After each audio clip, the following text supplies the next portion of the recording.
Welcome back everyone. Today we continue with the next part of this series called What If Future Gohan Was Never Killed by the Androids? Let's aim for 350 likes on this one. Also, don't forget to leave a comment letting me know if you've enjoyed the series so far. With that, let's begin.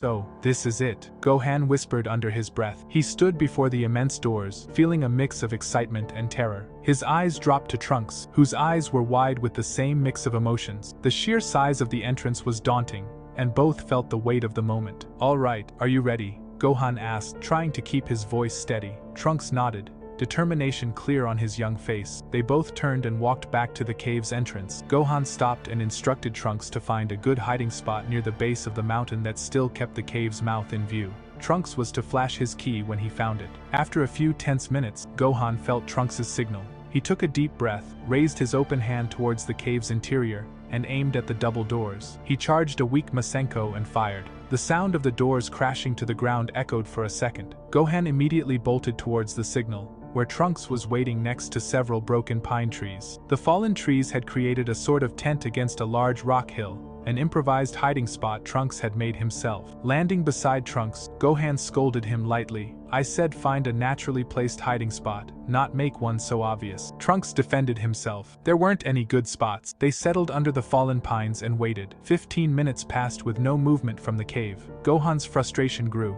"Why isn't she coming out?" he whispered angrily. Trunks crossed his arms, equally annoyed. "Maybe she's not there right now," he suggested. Gohan had thought of that possibility. Or, he considered, maybe she's the one setting a trap for us. Another 15 minutes dragged by. Deciding to take the risk, they quietly floated into the cave, careful not to let their feet touch the ground and risk alerting anyone inside. They stared at the fallen doors and then looked past them.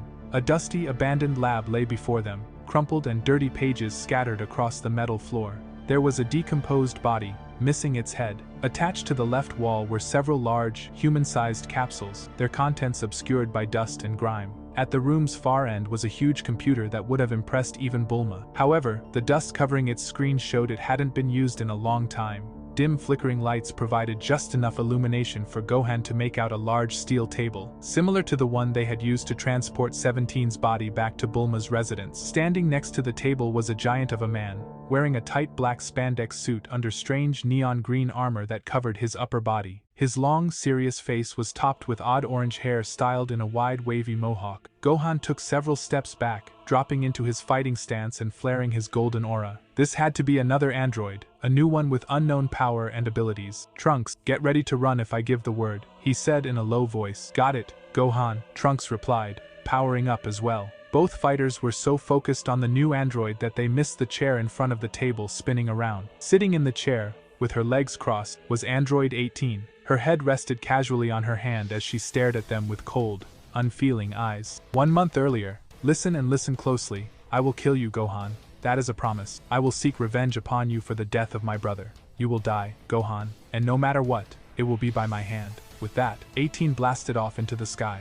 As she flew away, she released a deafening scream and clutched the sides of her head. She was trying desperately to drown out the fact that her brother was dead, and that she had just let the son of Goku live. "Why does that matter?" she screamed aloud, feeling insanity take over her body. She couldn't accept it. Her brother was dead, killed by that bastard Goku. "Stupid Goku!" she screamed as a town came into view. Why would a town place itself so close to a desert? Later she would realize that it was the town she and her brother had chosen as their home. Right now, the only thoughts coursing through her brain were break, destroy, demolish, and kill, kill, kill. "I'm going to kill you all," she screamed, smashing through a building and toppling it immediately. She walked out of the rubble into an empty street, glancing side to side before destroying the neighboring buildings with a violent series of golden blasts. She flew down each street, and as she passed each home, she threw a devastating key blast, vaporizing almost every building. She only stopped when she got to a large mansion that she and 17 had decided would be their house. She landed on the damaged asphalt and stared at her home for a few seconds before turning around and looking at the remains of the rest of the town.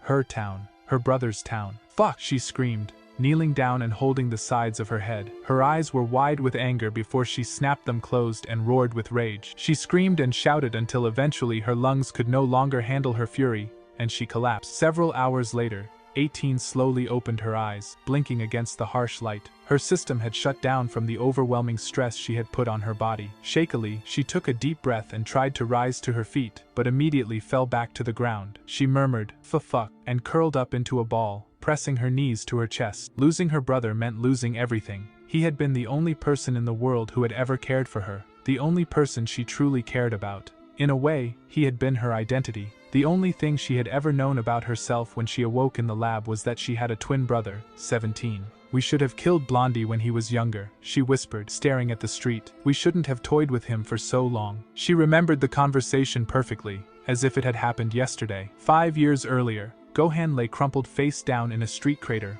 unconscious and bloody. The two androids floated several feet above him. The buildings around them were all leveled, and most of the city's inhabitants were either killed or had managed to evacuate when the Sane arrived, distracting the androids just long enough for the people to get to safety, wherever that was. "So, now what?" 17 asked his sister, also staring at the bloody hybrid below. 18 shrugged. "I guess we kill him." She pointed a deadly glowing index finger at Gohan. "Unless you think we shouldn't," she added, glancing over at her brother. "Why wouldn't we?" 17 asked, crossing his arms. He noticed a part of her torn shirt fall off and onto the ground. 18 scowled, thinking, "Blondie always ruins my clothing." "Well, what's the point of power if there's no one to use it on?" she asked, releasing the energy in her finger and crossing her arms like 17. "What are you talking about?" 17 asked. "There's always something to use our power on. I mean, look." He turned for a brief second and shot a powerful blast at a skyscraper that had yet to be demolished far off in the distance. The tower immediately collapsed with a thundering boom.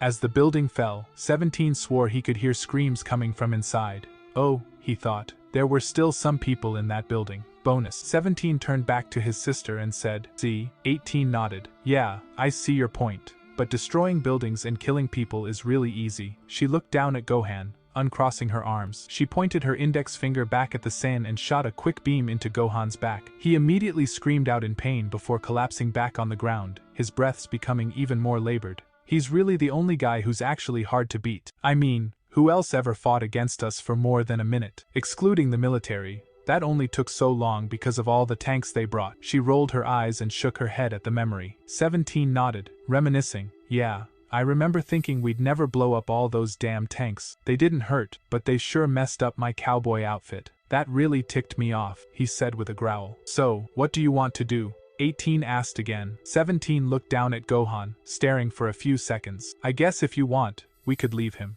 With all those wounds, he could survive. Maybe he'd die." "Uh-huh," 18 murmured. "Yeah, but if he dies, what'll we do? Destroying cities is fun, but..." "Yeah, I guess you're right," 17 responded. "Keeping him alive would keep things fun for a while, but we have to make sure to kill him later." "Of course." "Alright, so let's leave him. Let fate decide and all that." 17 turned to fly off but stopped when he noticed his sister still staring down at Blondie. Or not so Blondie right now. "If we leave him, he could die," 18 said seriously. 17's jaw dropped. "I can't believe this. You're actually worried about this asshole?" "No," 18 said immediately, glaring angrily at 17. "I just don't want to get bored too quickly. Right now, fighting this guy is what's fun." She looked back down at Gohan and threw a small golden blast at his side, sending him rolling a few feet away. "See? This guy's down for the count and still able to withstand blasts capable of killing a human." 17 sighed. "Alright, fine. What do you want to do with him?" 18 took a second to think. "Perhaps we should drop him off at another undestroyed city. They'd probably help him." 17 groaned, struggling with the idea for a few seconds before saying, "Fine, but you're carrying him." 18's shoulders slumped. "You know what? Never mind. I don't want to carry this guy. Let's leave him." 17 laughed before blasting off into the air, flying back towards their house several miles away. When the two androids had decided on their home, they chose not to attack places close to their town to avoid having Blondie show up and accidentally destroy one of their houses. 18 looked down at Gohan one last time.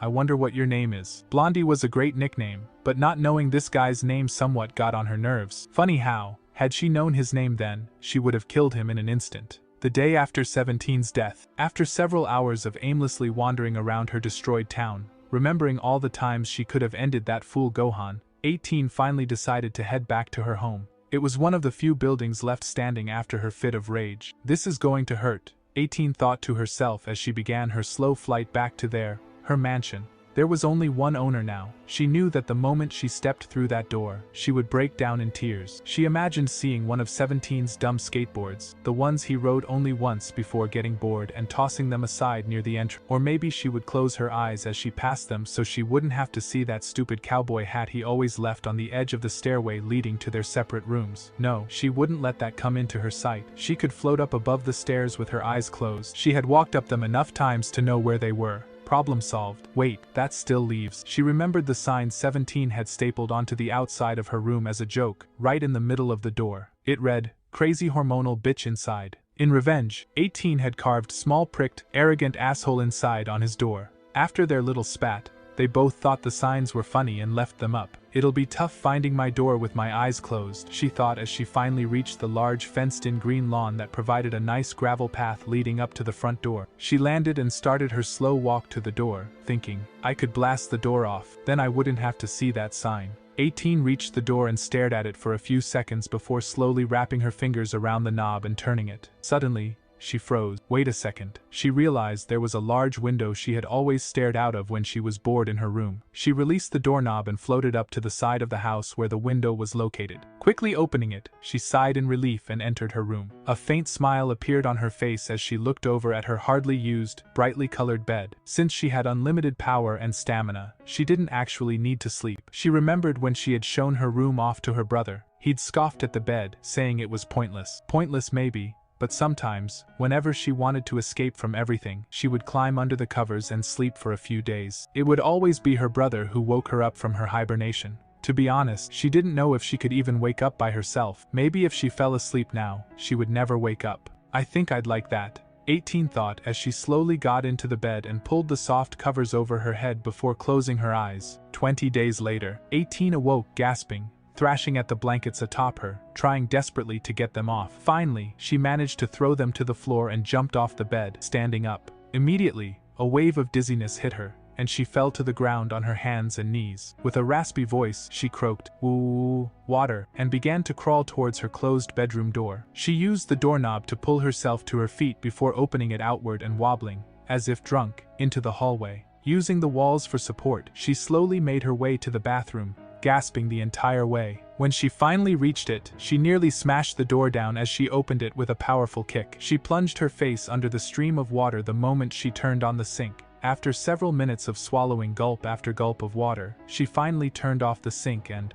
after a deep breath, released a loud and nearly maniacal fit of laughter. So that's what happens, she thought to herself. Of course, she should have figured that her body would naturally wake her if she was close to running out of water. While her body didn't actually require food since she had unlimited energy, she did still need occasional glasses of water every week or two since she had originally been human. It was an annoying necessity. Blinking, she finally looked up and stared at the person in the mirror. The girl standing there had her hair spewed about and clinging to her cheeks. Her clothes were still torn and ripped from the fight with Gohan. Her jean jacket and skirt were both barely hanging onto her slim frame with all the tears and rips. The black pantyhose worn under her skirt were torn in several places, revealing unharmed but dirt-caked skin. The undershirt she liked to wear under her jean jacket was mostly unharmed except for one of the white striped sleeves, which had managed to be torn off, probably left near where 17 had died. Fuck, she thought to herself as she immediately snapped her eyes shut. She wouldn't let this be what set her off. She gripped her shirt and jacket tightly before violently ripping them off. She did the same with her skirt and pantyhose. She balled the clothing in her hands into a solid clump with her eyes still tightly shut, before vaporizing the outfit. With a relieved sigh, 18 opened her eyes again and stared at herself in the mirror. She fixed her hair as best she could and washed her face briefly before realizing she should wash her entire body. She stepped into the shower. The water felt good. 2 days later, 18 sat cross-legged atop the edge of a skyscraper roof, one of the many buildings in Peppertown. Before leaving the house, she had thrown on a far different outfit than usual. A red hoodie covering her head and some basic tennis shoes replacing her boots. She had also put on some well-fitted jeans, not wanting to attract too much attention or get spotted too soon. She stared down at the people calmly and unassumingly walking down sidewalks or driving their hover cars down the streets, obediently stopping at each and every stoplight. She watched pedestrians waiting for the walk signs to appear on the street posts so they could cross the dangerous road. How boring, she thought as she continued to stare. She had originally come here to wreak some havoc, destroy a few buildings, and kill some people. The usual stuff she and her brother used to do. but on the way to this particular structure, she found fewer and fewer reasons to do so and even more reasons to leave the city alone. For one, she knew that if she did go down there, it would only be a matter of time before Blondie showed up with that runt sidekick of his. To be honest, she didn't know if she could handle both of them. Even Blondie was strong enough to do some serious damage by himself. The second reason she couldn't get herself to attack was that she couldn't stop thinking that the only reason she even liked killing and destroying was because he programmed it into her, and she despised him. She refused to do anything that he even remotely wanted done. She didn't know how she could resolve this dilemma on her own. How could she possibly look at her own brain to find out if, ma'am? A male voice said from far behind her. She growled in a low tone as she heard him open the door to the roof the rest of the way and begin walking towards her. I'm sorry, miss, but no one's allowed up here. God damn it. So much for not attracting attention. She turned to face the man, who was wearing a dirty janitor's attire. The balding man froze with wide, terror-filled eyes as he stared at her face. He developed a severe stuttering problem as he began to speak again. So sorry, miss. I didn't mean to disturb you, but please feel free to stay there for as long as you wish, ma'am. With each word, the pathetic man took a step backward toward the roof door, desperately wanting to run but not wanting to provoke the android in front of him. That's it for this episode, guys. If you've watched to the end, then that may be an indication that you enjoy the episode, so please drop a like so the video could reach more people. See you in the next episode. Take care.